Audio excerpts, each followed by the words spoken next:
What's up, guys? I'm gonna get a little bit more YouTubey here.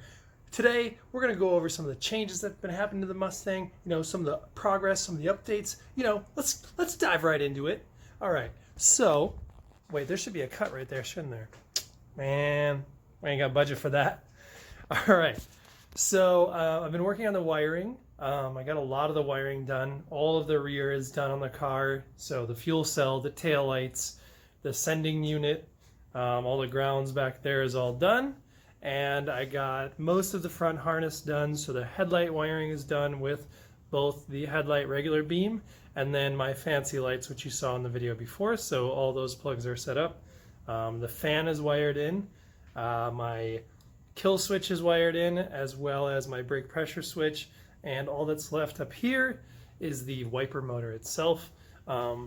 You might be asking, why do you have a wiper motor on a race car? Well, in drifting we're actually required to have wipers, and they're required to be functional in case of a raining event. So we still drift in the rain, like most of the motorsports do. They'll still continue in the rain, so we drift in the rain. A lot of people think that drifting in the rain is more fun, but it actually sucks quite a bit. When you get into the aggressive levels of drifting, like the really competitive, precise levels of drifting in the rain really sucks because you don't have the grip to go where you want to go. You're dependent on the grip level that the rain creates, and even more so, the front loses grip as much as the rear loses grip, so it's harder to control the front end of the car. But that being said, we do have the wiper motor in here. It's going to get wired up. I just need to get a plug.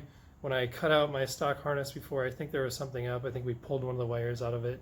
So I threw it away, but I'm going to go to a junkyard and pull some stuff. I need a few more bits for the car, so we'll get the wiper wiring. The switch panel, I just tested it out. I can give a little demonstration of that. Nothing is wired into the switch panel right now, but all the wires are ran, so I just need to, when everything's done, I'm going to solder it all together so it's a nice bundle harness. The battery's all in place, my switch solenoid, so that's something I can go over too, is the way that I run my kill switch, which is different than most people. That's all wired up, and the Holly is now back in my possession. I'll go over that as well, and I got to get that got to get that installed as well. I already know the layout of it from test fitting it on the engine before, so I just have to get it in place. And then when we get the engine back this week, we'll put it in here, and I'm going to show you guys the dyno results from the engine. It's just a brief little video, but the engine was finally finished, and then they ran it on the dyno a few days ago. I got some pretty good numbers. I'm really excited to have a motor with some horsepower, and more excited to get it back and get everything else put on it and have this car move under its own power for the first time in 7 months. So really excited. I'm going to go over a few things now. So I wanted to show this part first. I showed the wiring before. You can see this little tiny switch right here. Now you think of this switch, and realistically, the current that the switch can handle is very minimal, maybe 1 amp, maybe. I don't know. These switches are not good for running current through them.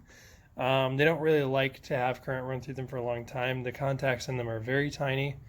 They're really meant to control relays and that sort of thing, so you run low switch power to them and then control a higher power circuit with a relay.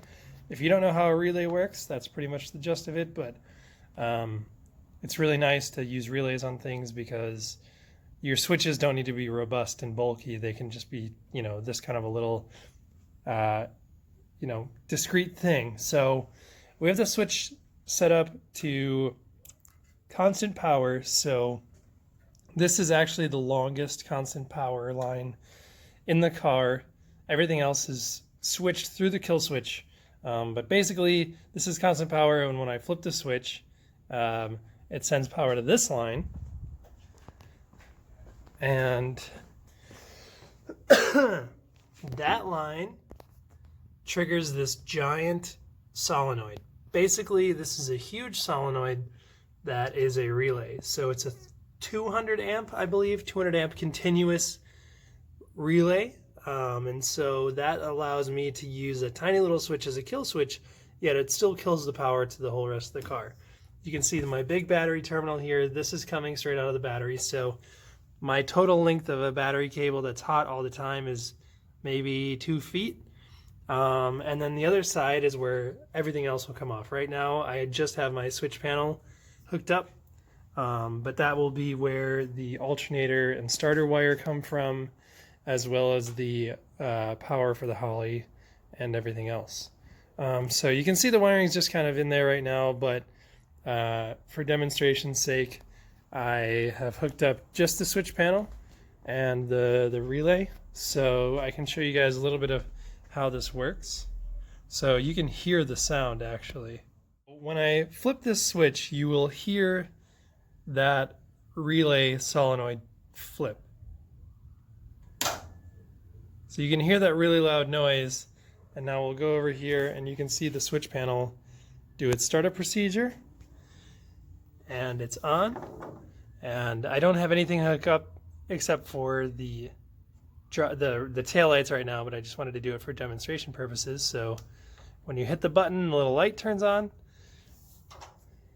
and then we can see that the taillights are in fact on. The switch panel is actually really cool too. Fun fact, I didn't even know it when I bought it, but the switch panel actually has Bluetooth built into it. And so you can use an app on your phone to control all of the switches remotely.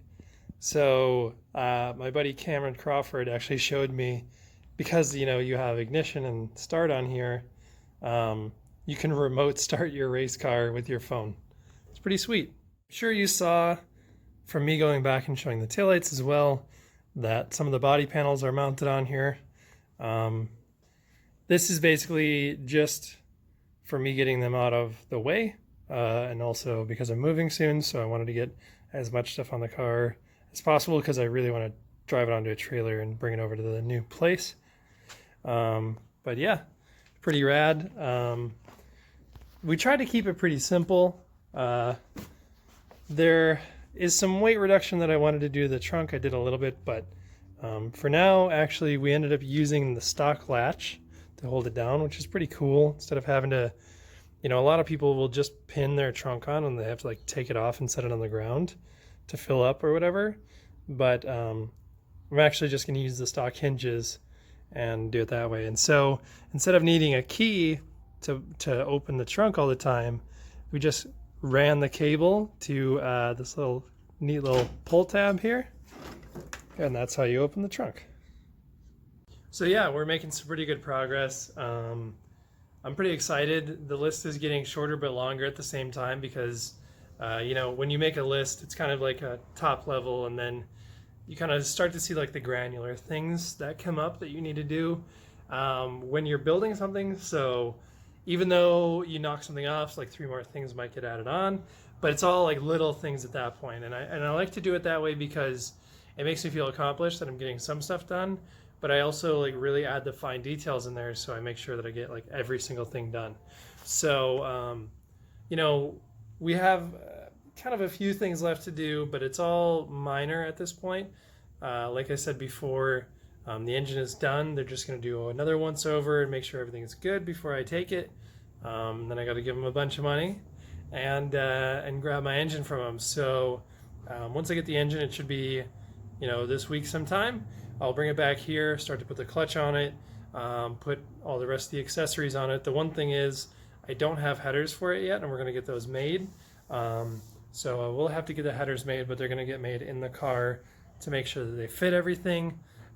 So once that's done, we'll get everything slapped together, put all the accessory drive on it, obviously the intake, all the wiring back on it, and then it'll go in. And what I'm actually going to do, I think I've talked about this before, but even though the car is like raw in some spots, like the front end's not painted and all the body panels are just, what they were before, and obviously the over fenders are still black, but I'm going to run it like this and make sure that everything's solid. And then I'm actually going to tear it back apart and then do all the finishing touches on it so that if something blows up or something breaks or leaks or, has an issue, I'm not like ruining a brand new paint job and then having to take it back apart again anyway. And as much as it might seem like it's a lot of work to take it apart and put it back together, it's a race car. There's not very much to it. So it'll probably take like a week to take it apart, get it painted, and then put it all back together and be good. So I'm not worried about that. I'd rather be safe than sorry. I'd rather run it through the paces and really like be confident that it's going to be good, and then take it all apart and then put it back together. So it seems like it's a lot of work. It's kind of more work than necessary, but it's also like a little bit of a safety factor. And with the season being all goofed up this year anyway, I didn't really I wanted to compete in the Pro-Ams, but there's not really like a clear-cut path right now, and FD's kind of been weird.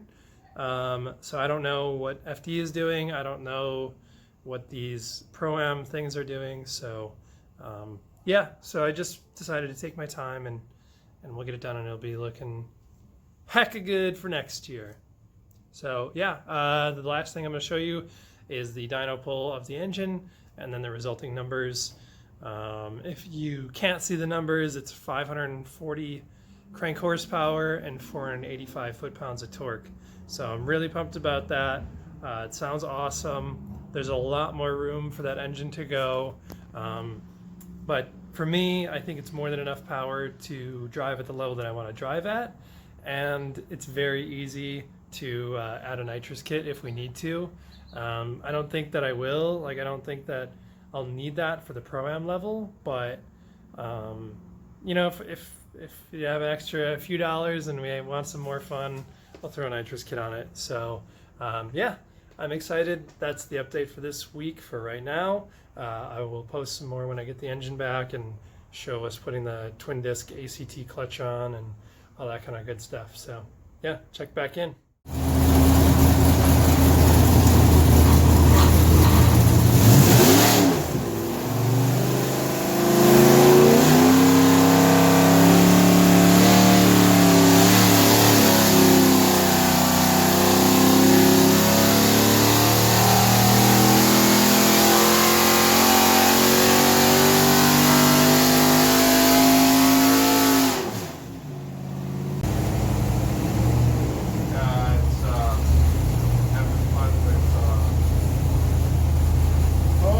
I also forgot to mention that for the first time in like 6 months, I got to drive this past weekend. My boy Jeffrey Hager let me drive his LQ4, something like that, Iron Block 5.3 swapped S13 coupe. There was a day at Grange and Jeff Jones invited me out, so I got to rip that thing, and man, feels good to be driving again. I'm really excited to drive my car now, but it was awesome to recognize the benefit of the sim rig and to be able to jump in a car and not spin, once. Obviously, you learn after a while to not spin, but still, I didn't even drive the car on the track. I just drove it to the first corner, clutch kicked, and then just drifted the rest of the track. So it was cool. It was a good time. I'll throw 2 of those videos at the back end of this. They're not the greatest, but it's still cool to see it. There should be some drone footage of it. There was a drone following me around a few of the laps, so hopefully we get some of that. The car is haggard, but it's pretty awesome. It's a fun car to drive. It's got all PBM stuff on it. Needs a few tweaks, needs some changes, but I'm trying to push Jeff to take this stuff seriously and get more involved with it. It's a very capable car. It just needs to have some love.